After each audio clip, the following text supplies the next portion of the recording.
The first time Fiona Graves found herself in a situation where accepting help from a complete stranger was the only thing standing between her and sleeping in her car during the worst blizzard to hit the Colorado mountains in 20 years, she was standing in the cramped office of a roadside inn called the Summit Lodge at 9:47 p.m. on a Friday night in December, exhausted from driving for 11 hours straight, shivering in wet jeans and a soaked jacket because she'd had to dig her car out of a snowbank twice already, watching the elderly owner, a woman named Mrs.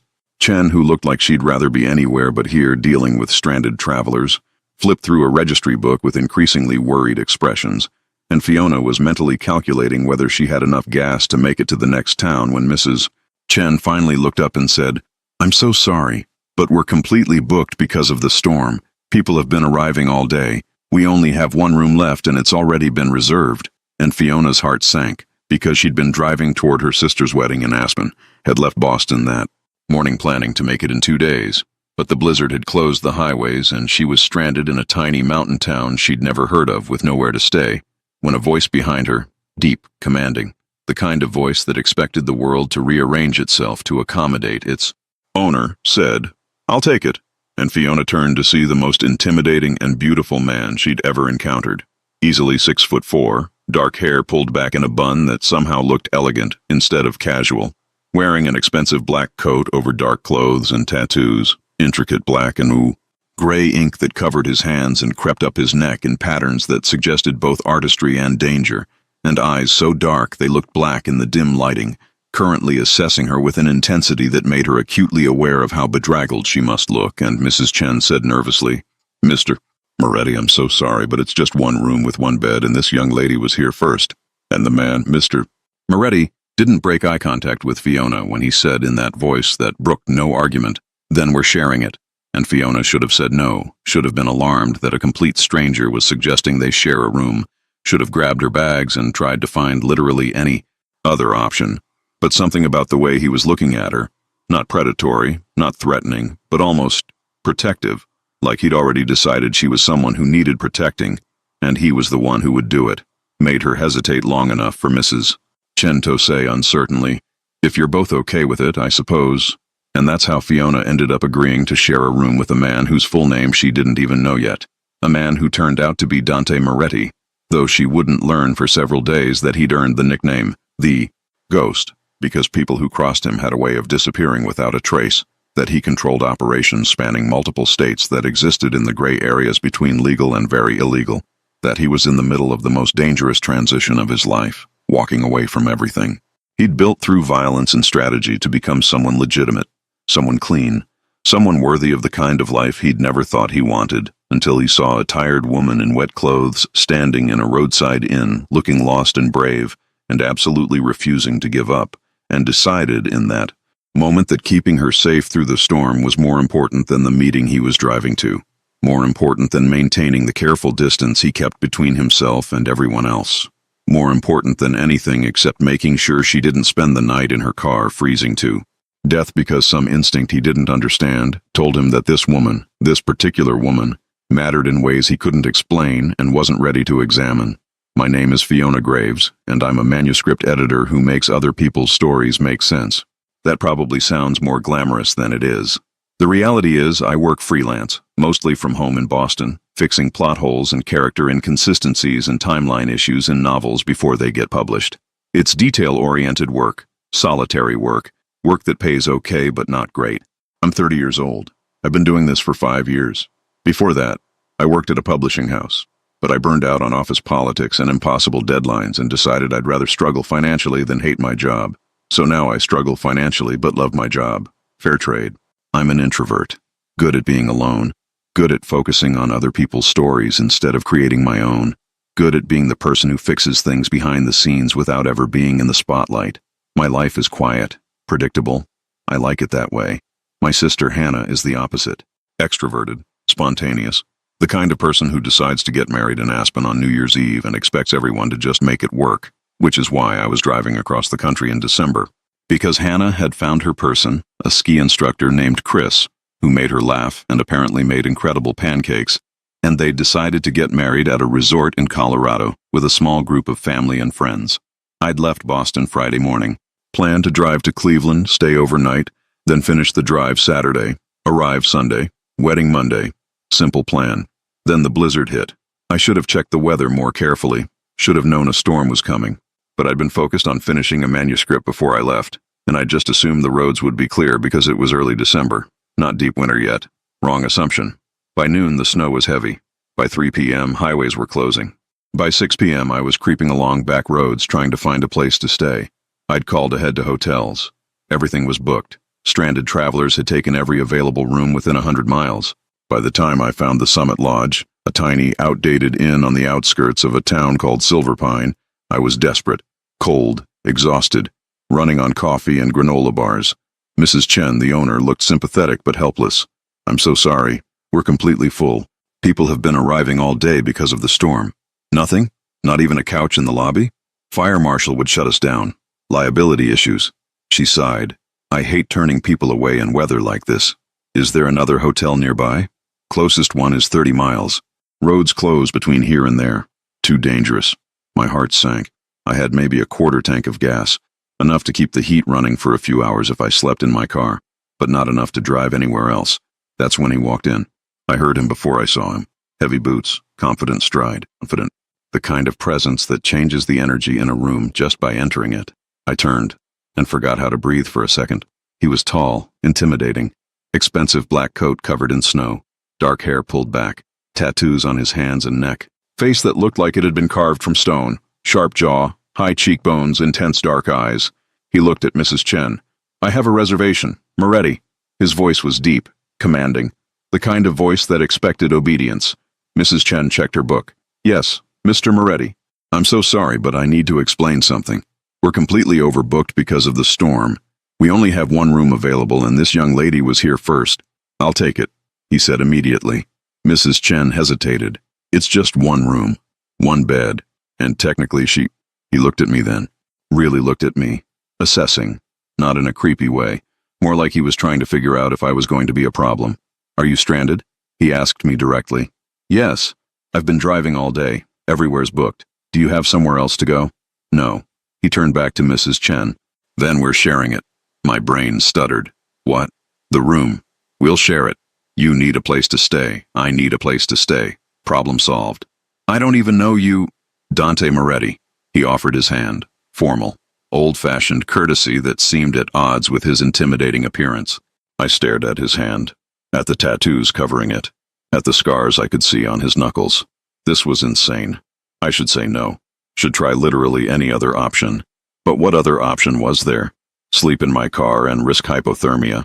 Drive on dangerous roads with almost no gas? Fiona Graves. I shook his hand. His grip was warm, firm but not crushing. "Are you dangerous, Fiona Graves?" The question surprised me. "What?"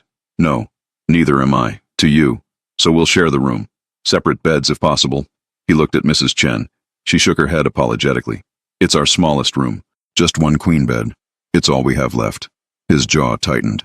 "Then we'll make it work. Fiona can have the bed. I'll take the floor. You don't have to. I'm not letting you sleep in your car in a blizzard, and I'm not letting you drive on closed roads with no gas. So yes, I do have to."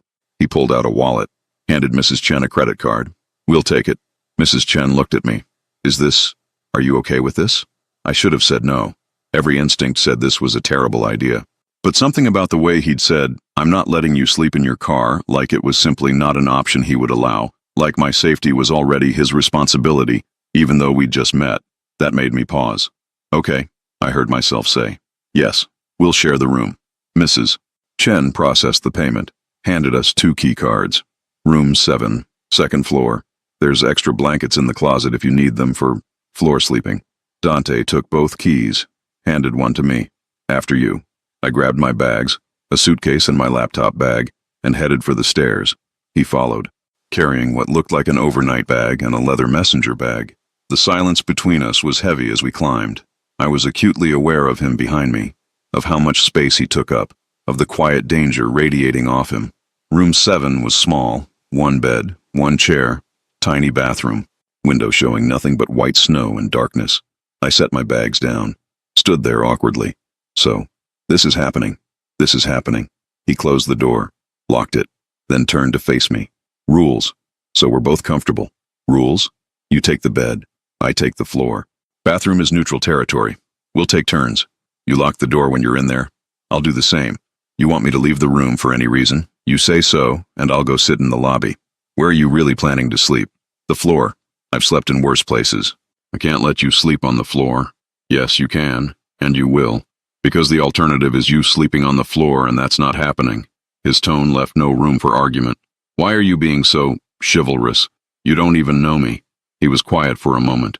Then, let's just say I don't like the idea of you being unsafe. Call it a character flaw. There was something in his voice. Something that suggested this wasn't really about chivalry. This was about something deeper. Something I didn't understand yet. Okay, thank you. For this. For not making me sleep in my car. Don't thank me yet. I snore. And I'm going to order room service for dinner because I haven't eaten since noon. You're welcome to join me if you're hungry. My stomach growled audibly, answering for me. He smiled slightly. First real expression I'd seen on his face. It transformed him, made him look less intimidating and more human. I'll take that as a yes. What do you eat? Anything. I'm not picky. He called down to the front desk. Ordered burgers, fries, soup, coffee. Enough food for both of us without asking what I wanted. Just made executive decisions and assumed I'd be fine with them. Normally that would annoy me, but I was too tired and cold and grateful to care. While we waited for food, I went to the bathroom. Changed out of my wet clothes into dry jeans and a sweater. Tried to make myself look less like a drowned rat. When I came out, he'd removed his coat. Was sitting in the chair. Dark Henley. Tattoos visible on his arms now. Full sleeves of intricate ink. I tried not to stare. Failed. He noticed. They bother you? No, they're beautiful, actually. The artistry is incredible. Something flickered in his eyes. Surprise, maybe. Most people find them intimidating. I'm sure that's intentional. It is. But they're still beautiful. He studied me, like he was trying to figure something out. You're not what I expected. What did you expect? Someone scared, or opportunistic, or trying to figure out how to use this situation. And I'm not? No. You're just tired, and trying to get to your sister's wedding, and grateful for a place to sleep that isn't your car. How did you know about my sister's wedding? You mentioned Aspen earlier, and you're traveling alone in December. Wedding seemed most likely. Observant. Survival skill. There was a knock. Room service. He answered, took the tray, tipped generously. We ate at the small table by the window, watching snowfall in heavy sheets outside. How long have you been driving? He asked. Since 6 a.m. Left Boston this morning. Long day. Yeah, you? Chicago. Left around the same time. Where were you heading? He hesitated. Then, Denver. Meeting. Got canceled because of the storm. Business meeting? Something like that. The way he said it suggested I shouldn't ask more questions. So I didn't. We ate in comfortable silence. The food was better than expected. Hot and filling. After, I went back to the bathroom, got ready for bed, brushed my teeth, braided my hair. When I came out, he'd pulled extra blankets from the closet, was making a pallet on the floor between the bed and the door. That looks uncomfortable. I've slept in worse places, he repeated. At least take some pillows. I will. Stop worrying about me. Focus on getting a good night's sleep. I climbed into bed, under the covers. The mattress was old but acceptable. The room was warm. Outside, the storm continued. He turned off the lights, settled on the floor. Silence. I stared at the ceiling, acutely aware that there was a strange man sleeping 6 feet away from me. A man I knew nothing about except his name, and that he had tattoos and money and the kind of presence that suggested danger. Fiona? His voice in the darkness. Yeah? If you're uncomfortable at any point, if you want me to leave, you just say so. I'll go sit in the lobby. No questions. No making you feel bad about it, okay? Okay. Good night. Good night, Dante. I fell asleep faster than expected, exhausted from the day, warm and safe despite the strangeness of the situation. If you're already hooked on this story, don't forget to like this video right now. Drop a comment telling me if you think Fiona should trust Dante, or if she's making a huge mistake sharing a room with a complete stranger. Make sure you subscribe so you don't miss what happens when she discovers exactly who Dante Moretti really is and why he's really traveling through a blizzard. Hit that notification bell. I woke to morning light filtering through the curtains and the smell of coffee. For a moment I was disoriented. This wasn't my apartment. The bed was wrong. The room was wrong. Then I remembered. Blizzard. Inn. Dante. I sat up. He was already awake, sitting in the chair by the window. 2 coffee cups on the table, looking out at the snow that was still falling but lighter than last night. Morning, he said without turning. Coffee's hot. Black. I didn't know how you take it. Black is fine. My voice was rough from sleep. He handed me a cup. Our fingers brushed. Brief contact, but electric somehow. How'd you sleep? He asked. Better than expected. You? Fine. Liar. The floor couldn't have been comfortable. He smiled slightly. I've had worse. We drank coffee in silence, watching the snow. The storm had slowed but hadn't stopped. Road report says highways are still closed, he said. Probably won't open until tomorrow. My stomach sank. I need to get to Aspen. The wedding's Monday. Today's Saturday. If roads open tomorrow, you'll still make it. If they'll open. Storm's supposed to clear tonight. How do you know? I checked. He gestured to his phone. Weather service updates every hour. So we're stuck here. For another day. Looks like it. I should have been upset. Should have been frustrated about the delay. But honestly, after yesterday's drive, a day of rest didn't sound terrible. Mrs. Chen said breakfast is included. Downstairs in the dining room if you're hungry. I could eat. Get dressed. I'll meet you downstairs in 10 minutes. He left the room, giving me privacy, thoughtful. I changed quickly. Jeans, sweater, fixed my braid, tried to look presentable, went downstairs. The dining room was small, a handful of tables. Other stranded travelers eating continental breakfast, bagels, fruit, cereal, coffee. Dante was already there, at a corner table, 2 plates of food. He'd taken the liberty of getting breakfast for both of us. I didn't know what you liked, he said as I sat down. So I got a variety. Bagel, cream cheese, fruit, yogurt, more coffee. Thank you. You're welcome. We ate. I was aware of other guests watching us, speculating, probably wondering about our relationship, whether we were together or strangers thrown together by circumstance. They think we're a couple, I said quietly. Does that bother you? Not really. Just observing. Let them think whatever they want. Makes things simpler than explaining the truth, which is that you needed help. I was in a position to give it, so I did. Is that really all it is? He looked at me, dark eyes intense. What else would it be? I don't know. You just seem protective, in a way that goes beyond helping a stranded stranger. Maybe I don't like the idea of people being in danger when I can prevent it. That's a very specific character trait. I have a complicated relationship with safety, and with failing to protect people when I should. There was a story there, something painful, but I didn't push. After breakfast, we went back to the room. The day stretched ahead. Nothing to do. Nowhere to go. I have work to do, I said. Manuscript I need to finish editing. I'll be at the table. You can do whatever you need to do. I have calls to make. I'll go sit in the lobby. Give you space. You don't have to leave? I know, but you'll work better without me here. I'll be back in a few hours. He grabbed his phone and messenger bag. Left. I settled at the table. Opened my laptop. Tried to focus on the manuscript, a thriller that needed significant plot restructuring. But I kept thinking about Dante, about the way he'd immediately offered to share the room, about how he'd slept on the floor without complaint, about the careful distance he maintained while still being protective. Who was he really? What did he do that required that level of vigilance and control? I worked for 2 hours, made good progress, was deep in a particularly complicated chapter when there was a knock. Dante came back in, looking tired, stressed. Everything okay? I asked. Fine, just complicated business calls. He sat on the bed, put his head in his hands. Rare moment of vulnerability. Do you want to talk about it? Can't. Nothing personal, just confidential. Okay. We sat in silence. Me at the table, him on the bed. The space between us felt significant somehow.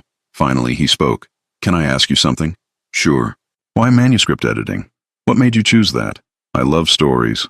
I'm good at seeing structure, at finding what's broken and fixing it. And I get to help writers make their work better without having to be the one creating from scratch. You don't want to write your own stories? I tried. Turns out I'm better at fixing other people's than creating my own. I doubt that. You don't know me well enough to doubt it. True, but I'm good at reading people, and you seem like someone with stories worth telling. Everyone has stories. Not everyone needs to tell them. Fair point. He lay back on the bed, stared at the ceiling. What's your sister like? The one getting married?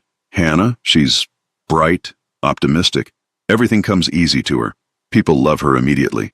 She's marrying a ski instructor named Chris, who apparently makes her laugh constantly. And you're not like that? Not even close. I'm quiet, serious. I have like 3 friends. Hannah has 300. Different doesn't mean worse. I know, but it's hard sometimes. Being the dark cloud to her sunshine. Maybe she needs a dark cloud to balance her out, keep her grounded. I smiled despite myself. That's a generous interpretation. It's an accurate one. We fell into conversation. Easy. Natural. He asked about my work. I asked about Chicago. He was vague but engaging. We talked about books, movies, travel. Hours passed like minutes. Around 2 p.m., my stomach growled. Lunch? He suggested. There's a diner across the street, if you're willing to brave the snow. Let's go. We bundled up, crossed the street through heavy snow. The diner was warm, busy with other stranded travelers. We got a booth, ordered sandwiches and soup. This is weird, right? I said. Yesterday we were strangers. Today we're having lunch like we know each other. Circumstances force proximity. Proximity forces connection. Is that from something? No, just observation. You're more philosophical than I expected. What did you expect? I don't know. Someone more stoic? You have this intensity, like you're always assessing threats. But then you say things that are surprisingly thoughtful. People are complicated, containing multitudes and all that. Whitman. You know your poets. English major in undergrad. Couldn't escape the classics. We ate. Talked more. He was intelligent, well-read, had opinions on literature and art and politics. Not what I'd expected from someone who looked like he could break someone in half without trying. When we got back to the inn, Mrs. Chen stopped us. Mr. Moretti, I wanted to let you know, we have another room available now. One of our guests left early. If you'd like to move to your own room, you can. My heart sank. I didn't want him to leave, which was insane because I'd known him less than 24 hours. Dante looked at me. Do you want me to move? It's your choice. That's not what I asked. Do you want me to move? I should have said yes. Should have taken the opportunity to have my own space. No, I don't want you to move. Something flickered in his eyes. Satisfaction, maybe. Or relief. He turned to Mrs. Chen. Thank you, but we're fine where we are. Back in the room, he asked, why didn't you want me to leave? I don't know. This is weird, but it's nice. Having company, not being alone. I feel the same way. Really? Really. I'm alone most of the time. By choice. But this, being here with you, it's different. Good different. We spent the rest of the day together. I worked on my manuscript. He made calls and worked on his laptop. Occasionally we'd talk, or share coffee, or just exist in the same space comfortably. As evening approached, we ordered room service again, this time Thai food. Before we continue, I need to ask you something. Where are you watching this story from? What country? Drop your location in the comments right now. And tell me, should Fiona ask Dante what he really does for a living? Would you be comfortable sharing a room with a dangerous stranger who's being protective? Is Dante being genuinely helpful? Or is there something else going on? If you want more stories with dangerous men showing unexpected gentleness, forced proximity that becomes genuine connection, blizzards that strand people together, and protection that turns into something deeper, you absolutely must subscribe to this channel and hit that notification bell. Turn on all notifications so you never miss when I drop a new story. Seriously, subscribe right now. Then let's get back to Fiona and Dante. After dinner, we were sitting on opposite ends of the bed. Somehow we'd both ended up there without discussing it, watching the news on the small TV. Roads should open tomorrow morning. The meteorologist said. Storm's clearing. Crews are working overnight. Looks like you'll make your sister's wedding, Dante said. Yeah, that's good. You don't sound convinced. I am. This has been strange, but good strange. And tomorrow everything goes back to normal. Normal is overrated, says the man who definitely doesn't have a normal life. He smiled. Fair. Can I ask you something? And you can say no. Ask. What do you actually do? For work? He was quiet for a long moment. That's complicated. I figured. I run businesses, some legitimate, some less so. I'm in the process of transitioning everything to legal operations. It's taking time, years, but I'm doing it. Why transition? Because I'm tired. Tired of violence, of looking over my shoulder, of being someone people fear instead of respect. I want different. Want to build something that matters beyond power and money. The honesty was striking. Are you in danger? Is that why you're so careful? Not immediate danger, but my world is complicated. People don't like it when you try to leave. They see it as weakness or betrayal.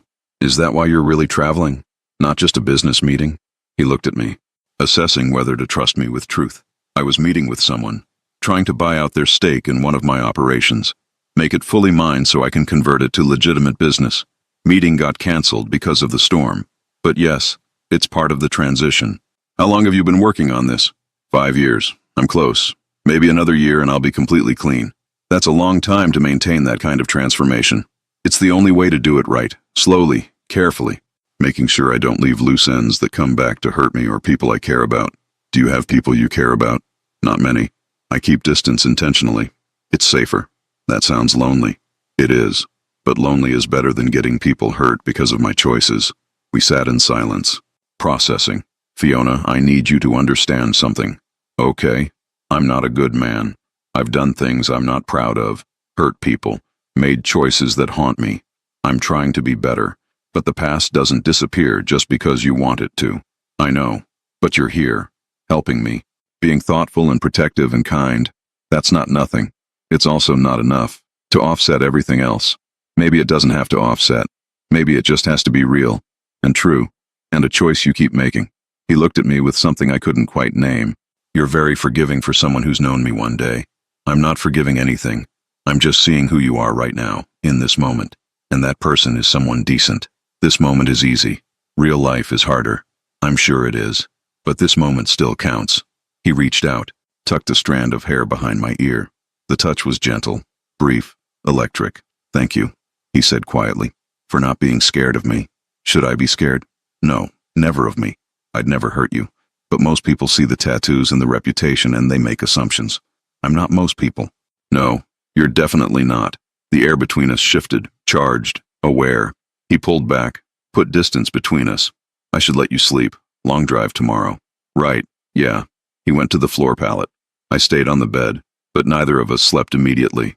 Dante? Yeah? Thank you. For this. For making a terrible situation bearable. For being kind when you didn't have to be. You're welcome. Thank you for not making this weird. It is weird, though. Yeah.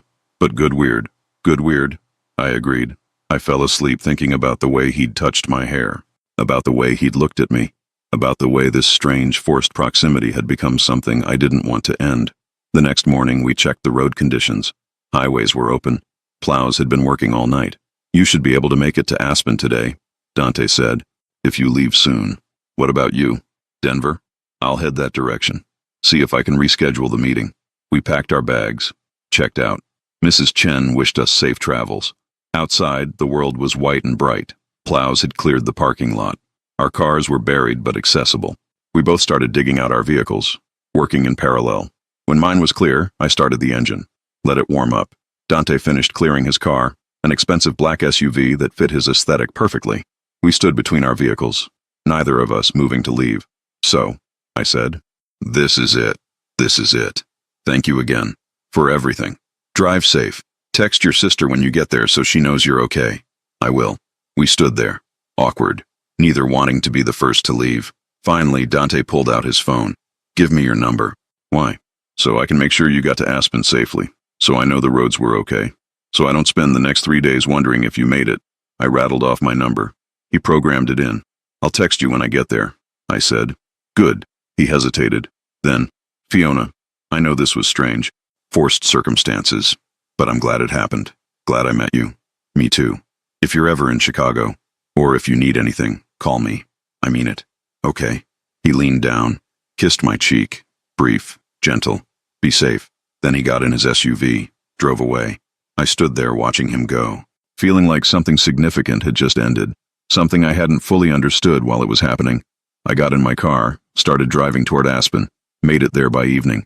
Hannah was thrilled to see me. The wedding preparation chaos was in full swing. I texted Dante like I'd promised, made it safely. Thank you for everything. His response came immediately. Glad you're safe. Enjoy the wedding. The wedding was beautiful. Hannah was radiant. Chris clearly adored her. It was everything a wedding should be.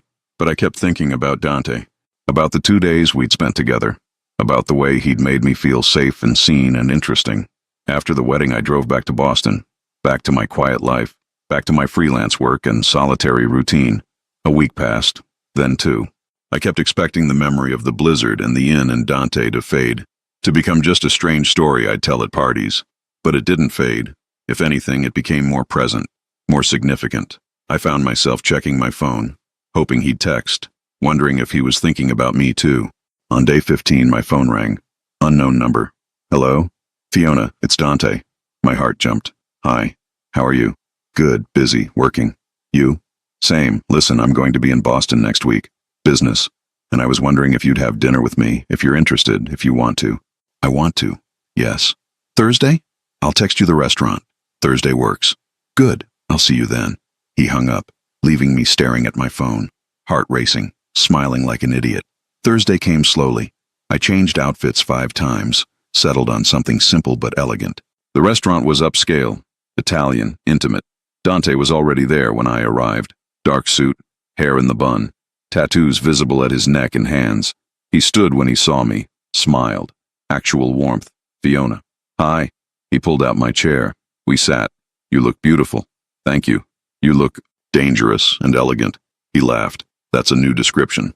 It's accurate. We ordered wine, pasta, shared appetizers, and we talked for hours about everything, about our lives since the blizzard, about work, about what we'd been thinking about. I kept wondering, he said, if I'd imagined it, the connection, if it was just circumstance and proximity, if seeing you again would make me realize it was nothing. And it wasn't nothing. It's very much something. I thought the same thing, that it was just the situation, but I haven't stopped thinking about you. Good, because I haven't stopped thinking about you either. After dinner, we walked. Boston at night. Cold but clear. Fiona, I need to be honest with you. Okay? I'm interested in you. Very interested, but my life is complicated. I'm still in transition. Still working to become someone completely legitimate. That means there are risks, complications, things that could be dangerous. Are you trying to talk me out of this? I'm trying to give you complete information, so you can decide if this is something you want to pursue. What do you want? I want you. Want to see where this goes. Want to spend time with you. Get to know you better. See if what started in that in-room is real. It's real. You sound sure. I am sure. I don't usually trust people quickly. Don't usually connect easily. But with you, it felt natural. Easy. Right. He stopped walking. Turned to face me. Then let's do this. Carefully. Honestly. With eyes open to the complications. Okay. Yes. He pulled me close. I'm going to kiss you now, if that's okay. More than okay. His mouth found mine, and everything else disappeared. The kiss was consuming. His hand in my hair, his other arm around my waist, pulling me against him. I made a sound. Surprise, pleasure, need, and he deepened the kiss. Absolutely thorough. When we finally broke apart, we were both breathing hard. That was, I started. Just the beginning, he finished. We spent the rest of the evening together, walking, talking, kissing, building something that had started in a blizzard and was becoming something real. Over the next 3 months, we navigated the complexity of a relationship across distance. He came to Boston when he could. I visited Chicago twice. We talked every day, long phone calls, video chats, constant text messages. He told me more about his work, about the businesses he was divesting from, about the legitimate empire he was building, about the complications and risks and daily choices to be better. I told him about my manuscripts, my solitary life, my quiet routines, my fears and hopes and dreams. We were building something real, something that went beyond forced proximity and circumstance, something chosen, deliberate, ours. During those months of building our relationship across distance, we faced challenges that tested whether what we'd found in that in-room could survive real life. The first major test came in month 2. I was in Boston, working on a particularly difficult manuscript, a thriller with a convoluted plot that wasn't making sense. I'd been staring at my screen for hours, frustrated and exhausted. Dante called. I answered on the first ring. Hey, I said, trying to sound upbeat. What's wrong? He heard it immediately, the stress in my voice. Nothing. Just a difficult manuscript. I can't figure out how to fix it. Want to talk it through? It's complicated. Publishing stuff. Probably boring for you. Nothing about you is boring. Tell me. So I did. Explained the plot holes, the character inconsistencies, the timeline issues that made the whole story collapse. He listened. Really listened. Then asked questions that helped me see the structure differently, offered perspectives I hadn't considered. By the end of the call, I had a solution. A way to restructure the entire second act that would make everything work. How did you do that? I asked, amazed. Do what? See the problem so clearly. Find the solution so quickly. Strategy is strategy, whether it's business or story structure. You identify the core issue, work backwards to find the breakpoint, then rebuild from there. That's incredibly helpful. Thank you. Anytime. That's what I'm here for. To help you solve problems. Even publishing problems I don't understand. That night I realized something crucial. Dante didn't just care about me. He invested in what mattered to me. Took my work seriously. Valued my mind as much as anything else. The second test came 3 weeks later. I was visiting Chicago. We'd planned a weekend together. Friday evening, he picked me up from the airport. We had dinner. Everything was perfect. Saturday morning, I woke to find him on the phone in his home office. Door closed, voice tense. I made coffee, waited. An hour passed. 2. He was still in there. Finally, he emerged, looking exhausted, stressed, older than his years. "I'm sorry," he said immediately. "That took longer than expected. Everything okay?" "Complicated situation. Former associate trying to pull me back into something I've been working to get clear of. I had to handle it." "And did you?" "Handle it? Yes, but it cost me. Financially. And it reminded me how precarious this transition is. How easily things could fall apart." I pulled him to the couch, made him sit. "Tell me what happened, if you can." He hesitated. Then, "Someone I used to work with tried to blackmail me. Threatened to expose past operations if I didn't help him with current ones. I paid him off. More than I should have. But it was the only way to keep him quiet and keep my transition on track." "How much did it cost you?" "Enough that it hurts, but not enough to derail everything. I'll recover." "I'm sorry that you have to deal with this, that your past keeps coming back. It's part of the process. I knew this wouldn't be clean or easy, but it's frustrating. Every time I think I'm free, something else surfaces. But you handled it, without violence, without compromising yourself. That's progress. Is it, or is it just paying my way out of consequences? It's choosing a different path, even when the old path would be easier. That's growth." He pulled me close, held me tight. "Thank you, for understanding, for not being scared off by this. I'm not going anywhere. We're in this together, are we? Because you could walk away, find someone simpler, easier. I don't want simple. I want you, complications and all." He kissed me then, deep and thorough, like he was trying to prove something, or convince himself I was real. The third test came at the end of month 3. My lease in Boston was ending. I had to decide whether to renew or do something different. Dante and I had been talking about it for weeks, dancing around the real question. Finally, on a video call, he asked directly, "What do you want, Fiona? Really want?" "I want to be with you, not just weekends, not just calls. Actually together. That means moving. To Chicago. Leaving Boston. Your life there." "I know. That's a big ask. Bigger than I have a right to make." "You're not asking. I'm choosing. There's a difference. What if it doesn't work? What if we're better at distance than proximity? Then we figure it out. But I'd rather try and fail than wonder what we could have been." "You're sure?" "I'm sure. Are you?" "I've been sure since the blizzard. Since I watched you agree to share a room with a dangerous stranger because you refused to give up. I knew then you were someone special. Someone worth keeping. Then let's stop dancing around it. I'll move to Chicago. We'll see what happens." One evening, 4 months after the blizzard, he called. "I need to tell you something." "Okay. I'm done. Completely. As of today, every operation I control is legitimate. Every connection to illegal activities is severed. I'm free." Tears pricked my eyes. "Dante, that's incredible. I couldn't have done it without you. Without having someone to become better for. Someone who believed I could. You did the work. I just believed in you. That belief mattered. More than you know." He paused. "Fiona, I want you to move to Chicago. Move in with me. Let's stop doing this long distance. Let's actually build a life together." My heart raced. "That's a big step. I know. But I'm sure. Are you?" I thought about it. About the safe, predictable life I had in Boston. About the risk of uprooting everything for someone I'd known less than 6 months. About the way he made me feel. Seen. Valued. Loved. Yes. I'm sure. I'll move to Chicago. 6 weeks later, I was living in his penthouse.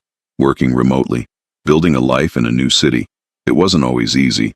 We had to learn each other. Learn how to coexist. Learn how to navigate conflict and compromise in daily life together.